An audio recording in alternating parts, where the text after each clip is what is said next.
Você já teve aquela sensação estranha de que alguém não está sendo totalmente sincero, mesmo quando tudo parece normal na superfície? A verdade é que, muitas vezes, o corpo fala antes das palavras. E um dos sinais mais sutis de mentira está na mudança súbita no tom de voz. Quando alguém está mentindo, o cérebro entra em estado de alerta. Isso gera tensão emocional que escapa sem querer na fala. A voz pode sair mais fina, trêmula, grave demais, ou até com pausas fora do ritmo natural da pessoa. É como se o corpo reagisse à mentira mesmo antes dela ser dita. Essa mudança não acontece sempre de forma gritante. Muitas vezes é sutil, mas se você estiver atento, vai perceber que aquela voz diferente esconde algo.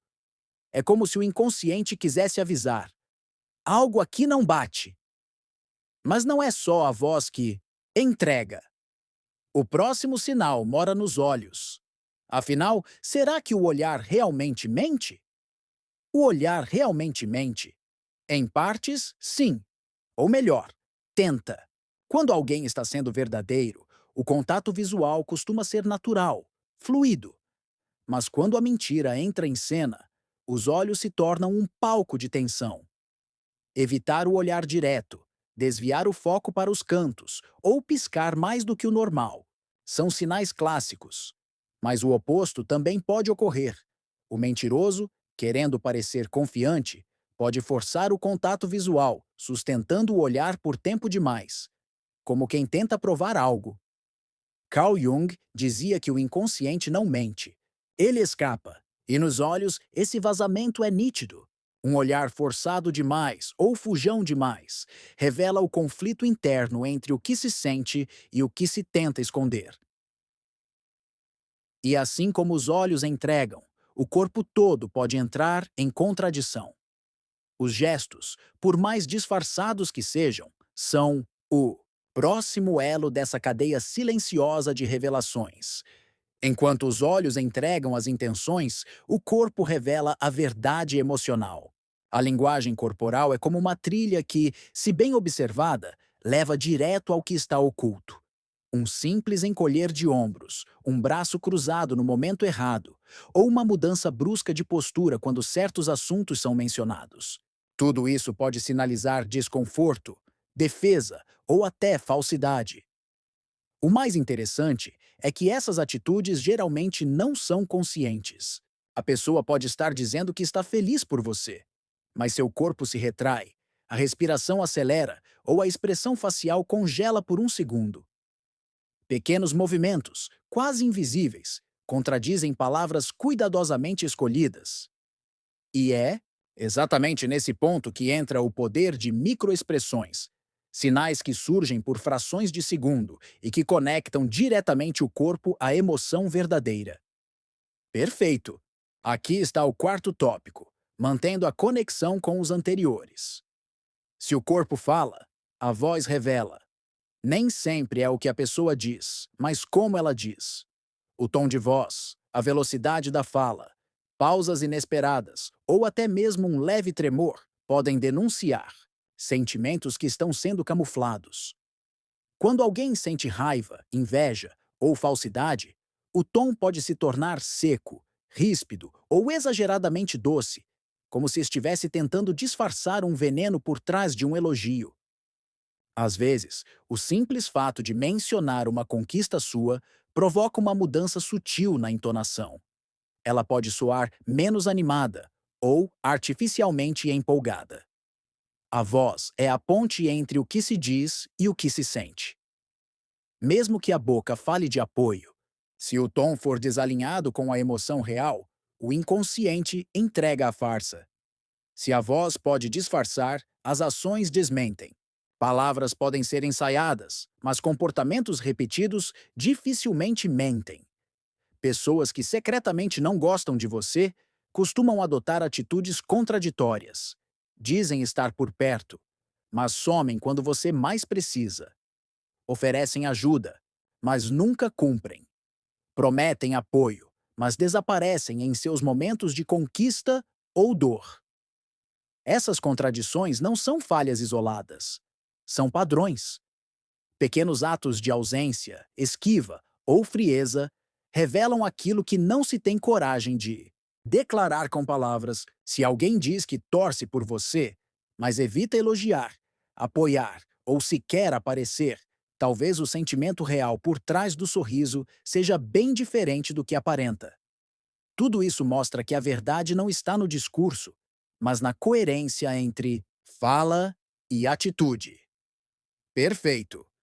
Aqui está o sexto tópico, com continuidade emocional e lógica. Se as ações contradizem as palavras, o ambiente confirma o que o coração já suspeita. Isso porque o comportamento das outras pessoas ao seu redor, muitas vezes, ecoa o que está sendo dito ou insinuado sobre você.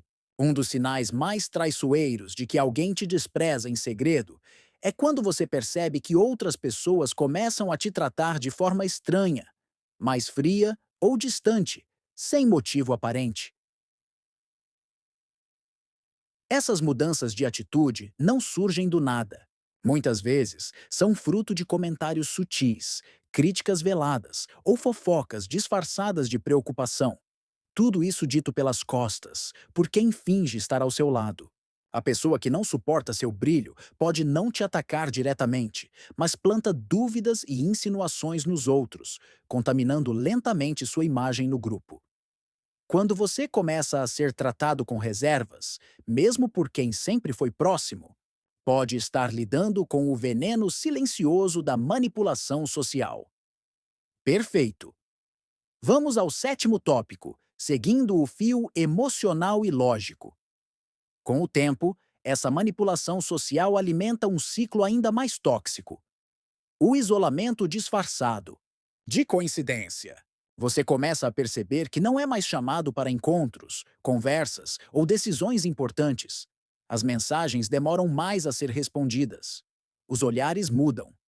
As portas que antes se abriam com naturalidade agora parecem exigir esforço. E você não entende exatamente o porquê. Esse afastamento gradual não é obra do acaso.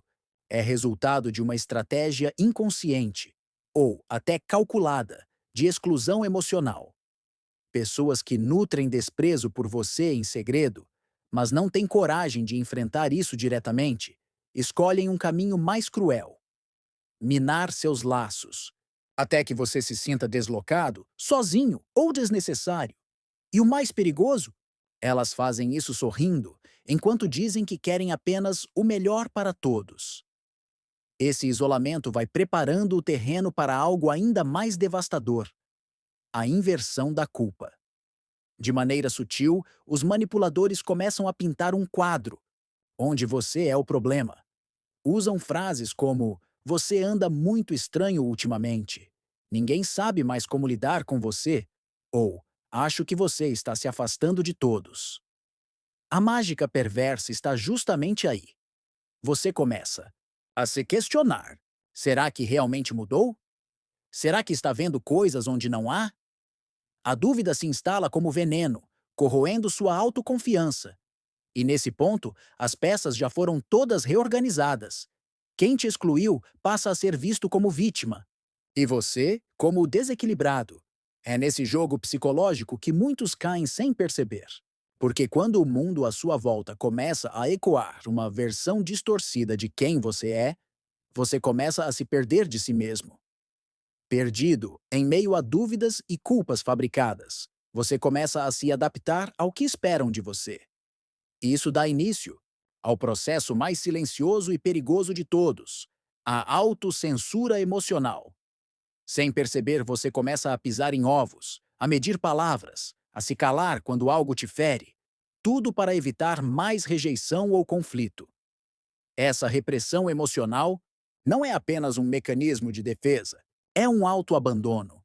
Aos poucos, você deixa de expressar quem é para tentar ser aceito por quem já decidiu não te aceitar como é. E, nesse esforço, sua identidade vai se diluindo. Suas vontades, opiniões e até mesmo sua intuição passam a ser silenciadas. Você se torna uma versão pálida de si mesmo. E o mais triste, Muitas vezes, quem causou tudo isso nem se responsabiliza. Pelo contrário, se orgulha de como você finalmente está mais tranquilo. Mas chega um momento em que o corpo começa a falar o que a boca silenciou. Ansiedade, insônia, fadiga constante, falta de motivação. São sinais claros de que sua alma está gritando por socorro. É como se o seu organismo dissesse: se você não pode mais viver como é, então nada faz sentido. Esses sintomas não surgem do nada. Eles são o acúmulo de emoções reprimidas, dores ignoradas e limites desrespeitados. Você começa a perceber que o preço da adaptação foi alto demais, custou sua paz interior. E é aí que, mesmo sem saber como, você começa a desejar romper esse ciclo. O sofrimento te empurra para uma encruzilhada, continuar se anulando, ou finalmente confrontar aquilo que te machuca.